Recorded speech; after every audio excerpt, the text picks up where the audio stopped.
ભરૂચમાં આમોદ પોલીસે જુગારીઓને પકડી પાડવા માટે અનોખી કિમિયો અજમાવ્યો હતો, જેમાં જુગારીઓ ઝડપાઈ ગયા હતા।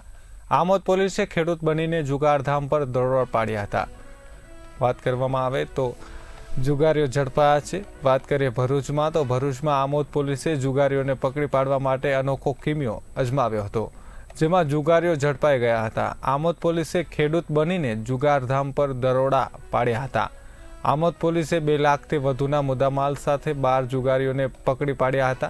આ સંબંધમાં વધુ તપાસ કરવામાં આવી રહી છે।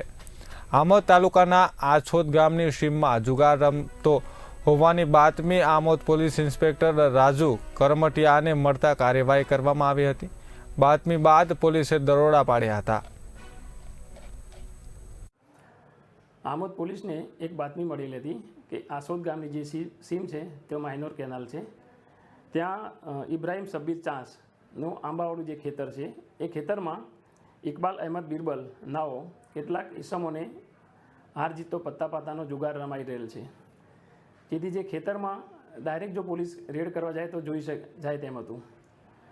એટલે પોલીસે એક ટ્રેક્ટર મંગાવી અને ખેડૂતનો વેશ ધારણ કરેલો હતો, જેથી આરોપીની ખબર ન પડે। જેથી પોલીસે ટ્રેક્ટરમાં તમામ પોલીસે બેસી અને ખેડૂતનો વેશ ધારણ કરી અને સદર જગ્યાએ જઈ રેડ કરતા જુગાર રમતા કુલ ઇકબાલ અહેમદ બિરબલ તથા એની સાથેના બીજા 11 ઈસમો, એમ કુલ 12 ઈસમો જુગાર રમતા હતા, તેને સ્થળ ઉપરથી પકડી પાડેલ હતા।